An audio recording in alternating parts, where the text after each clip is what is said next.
Point 5.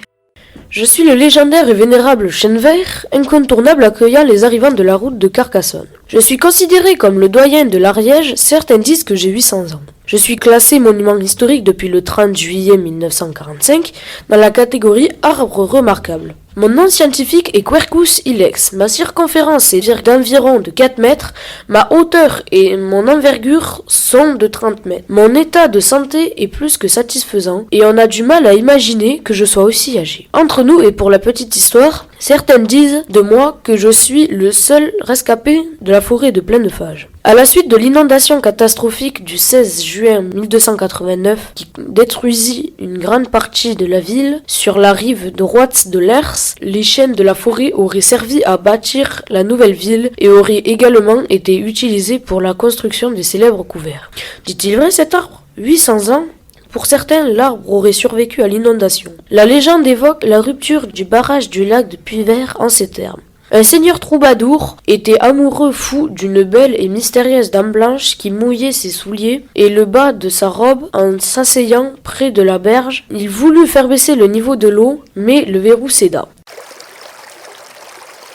Un seigneur troubadour era fol amorós d'un pla polido damo, tot de blanc vestido, que trempava dins l'aigua les souliers et les fons de sa robe, cada cop que s'assietava pres de la riba. Aquel malagit buguel fa baixar l'aigua per acontentar sa dame, mas le ferul petet. Pour les autres, ils pensent que vu l'état de santé, somme toute satisfaisant, de l'arbre, on a du mal à imaginer qu'il soit aussi âgé. Selon la DREAL, Direction Régionale Environnementale Aménagement Logement, dans son bilan, le chêne vert de Mirepoix labellisé Arbre remarquable de France serait beaucoup plus jeune. Dans tous les cas, les mirapiciens sont très attachés à cet arbre qui marque la limite de la ville qu'on arrive ou qu'on parte. La vieille maison du Béal. Cette jolie maison, que les mirapiciens appellent la vieille maison du Béal, serait une des plus anciennes de Mirepoix. On voit que ses ourdages sont en galets de la rivière, contrairement aux autres qui sont en torchis. Elle est peut-être l'une des premières maisons de ce côté de l'Hers.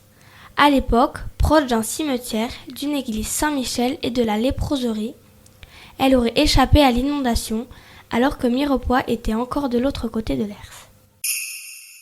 La maladrerie. On appelait la maladrerie l'hôpital où l'on recueillait pour les soigner les malheureux atteints de la lèpre. Les lépreux étaient appelés ladres, mot dérivé du nom Lazare. Et les hôpitaux dans lesquels on les soignait, léproserie ou maladrerie. L'Église cherchait toujours à vaincre la répugnance qu'inspiraient les lépreux. Elle leur assailla une place distincte dans les lieux saints et au cimetière. Un ordre religieux, celui de Saint-Lazare, fut institué pour leur soulagement spécial. Au XIIIe siècle, on comptait 10 000 léproseries dans la chrétienté, 300 en France seulement. Mirepoix avait la sienne. Elle était située à droite du pont du Canal, chemin qui conduit au pont de l'Hers, dans la ferme appelée Malautio. C'est là que se situe le chêne vert.